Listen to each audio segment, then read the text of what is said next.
Okay, so negative exponents we have to talk about. 7, 9. Sorry, I caught myself off guard. So now we got, if I had like 2 to the regular 3 and regular exponents, we know how that goes. This 3 just tells me how many of these guys I am multiplying or timesing or whatever. So if I see a 3 there, all I know is like that's how many 2's I gotta write in this way, and it just times them. And so then that's 2 times 2 is 4, times 2 is 8, and good. That's how regular exponents work. An exponent, a regular exponent, positive exponent, is just telling you how many of this number you are multiplying. Works like that with the negatives, but it's weirder.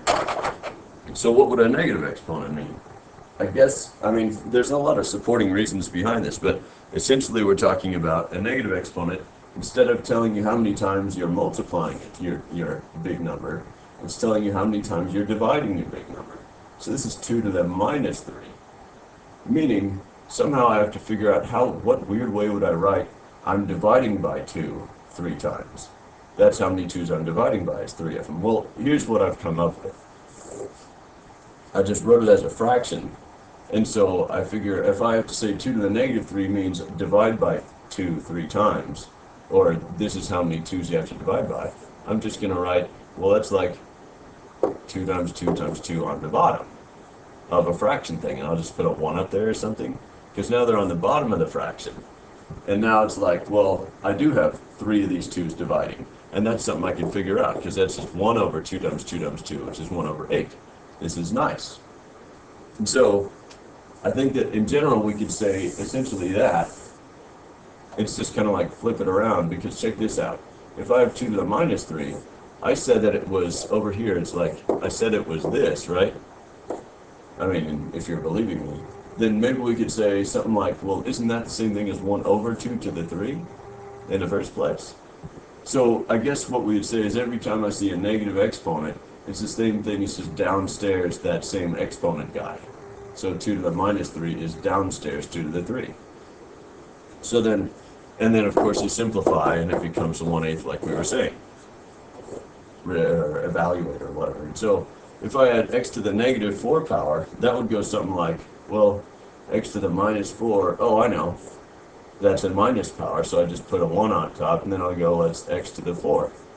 Bam. But since it's a letter, it doesn't matter if I write it out longhand, it's not going to get any better. 1 over a bunch of x's. It's still just going to be 1 over x to the 4th, because, you can't do anything with these. So I would say if you get letters, just let them be like that. Don't try to times them out. But there you go. Anyway, and so now, to do some other variations on this, you can see this gets a little bit more difficult over time. Let's do that. So I have a to the 3 over a to the 5. These are regular exponents again, but since we're going to be dealing with this kind of thing with negative exponents, I wanted to remind you how it goes. So if I have a to the 3 over a to the 5, remember you can always longhand those if you need to let them simplify. That's a to the 3 over a5 would be 5a's. And so now it's like, well, I think I can cancel some a's here. If I had 3 on top and 5 on the bottom, that would end up just being like, well, there's 2 left over on the bottom, right? So there's some kind of a minusing shortcut. Just remember, if you're going to do your minusing, keep in mind where it is at the top or the bottom that has more of them. In this case, the bottom had more, so it was 2 left over on the bottom. So we have 1 over 2a's, or 1 over a squared. And since it's letters, there's nothing else we can do. I can't really times it out. Then we have this fraction thing. I wanted to cover some of the weird stuff before we got into, complicating things, but I don't think it'll be all that bad overall. So check this out. 2/3 to the negative 3, I was looking at this and it's like, well, according to my version of this, you would go 1 over 2/3 to the 3, and I don't like that either, obviously, because it's got it's a fraction in a fraction. We've dealt with this, but it's no good. But fortunately, that's the same thing as just doing upside down version of the same fraction and then calling that to the regular 3. So what a lot of people do is they just skip this middle step and they'll just say 2/3 if the whole fraction is to a negative power. Then instead of putting it on the bottom of something, they just upside down the whole thing to the regular 3 power. And that makes it easier because now I have 3 halves times 3 halves times 3 halves. It's just 3 halves times itself, 3 of them. And so then 3 halves, 3 halves, 3 halves, it's 3 times 3 is 9, times 3 is 27, over 2 times 2 times 2 is 8, so we have 27 eighths for that one. I'm going to switch colors on this bottom one because it's running into the room of the last one. So now we have 4 to the negative 5 over 4 to the negative 2, and this is a different situation than we've seen before also. We have 4 to the minus 5, you know what to do with that. That goes downstairs, 4 to the 5. But if I have something that's already downstairs and it's negative, I take it upstairs by the same rationale without over teaching everything. And like, I don't want to overdo it here, but essentially we just go, well, if it's negative, I'll go downstairs. If it's negative downstairs, I'll go upstairs with it. And so then I can more easily simplify this thing. I have 4 to the 2 over 4 to the 5, that's a bunch of 4s, over a bunch more 4s, 4, 2 over 4, 5. I can write that longhand, and what helps about that is you can see how many will be left. If I have 5 on the bottom and 2 on the top, I guess I'll just have 3 left over, right, after I cancel them. And you can always just cancel them out to be sure if you're not sure how that works. And then you'd be like, well, there's none left on the top now, so it's just the number 1 over 4 to the 3, I guess, right? 4 to the 3. Or you could just keep it as 1 over 4, 4, 4 if you want to, because either way we're going to have to times all that out, because with letters I don't, but with numbers we do, right? So then this is 1 over 4 times 4 times 4, 16 times 4, 60 times 4, 64. Pause. Alright, unpause. Now we got, because somebody came in the room. Anyway, so unpause. How embarrassing. Gosh, look at this thing. I mean, would you just look at it? Look at that. Would you look at that? Would you look at it? Just look at it. Just look at it. Okay, so we have 1 over 64, and now look at it. Look at it. I mean, would you look at it? So we have 1 over 64. I think that's done. So now we have something.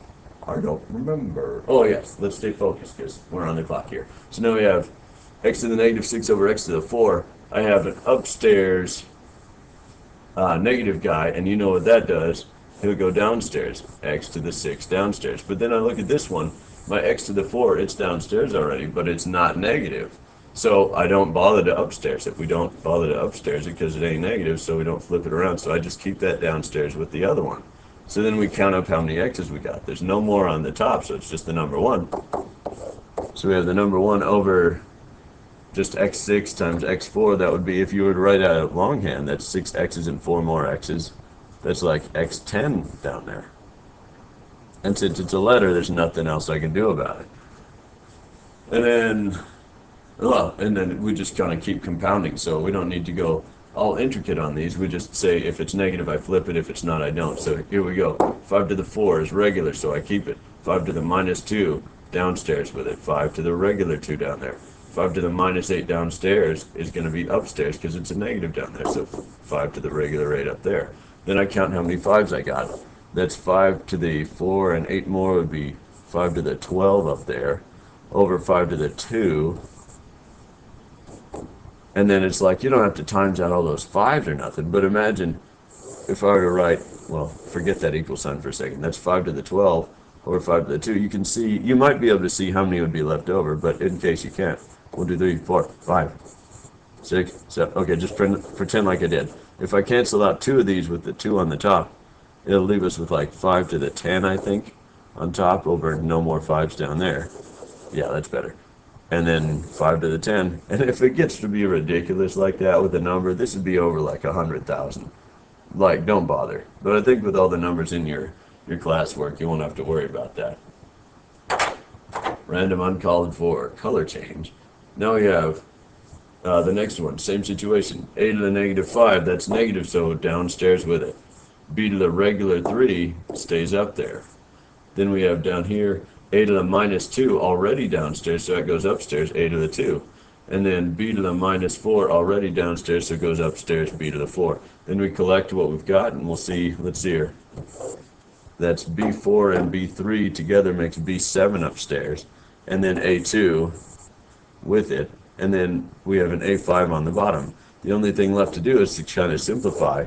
All the B's are already grouped together, so that's B7. Then I have A2 over A5. If I cancel some of those out, there will be 3 left on the bottom.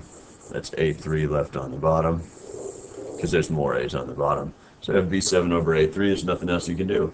And then finally, we have A7 times A negative 5. A lot of the times you'll see a dot between them to make sure they're timesing or something. Either way, though, now I have A7 stays where it is. A negative 5, though, that's negative, so it goes downstairs. So we say A7, A5 downstairs. And then that's, of course, 7 A's up here and 5 A's down here. I cancel out 5 of those with the 5 on top, and there's 2 A's left over on the top, or 7 minus 5, or whatever. This is A to the 2 on the top, over 1 if you want. But since it's over 1, it's like a whole number anyway, so A squared is fine, too. And that's pretty much the whole situation. I hope you've enjoyed it. What in the world, though? I don't know if you guys can see this. I'm over at the computer now instead of at the board. There's some weird thing down here.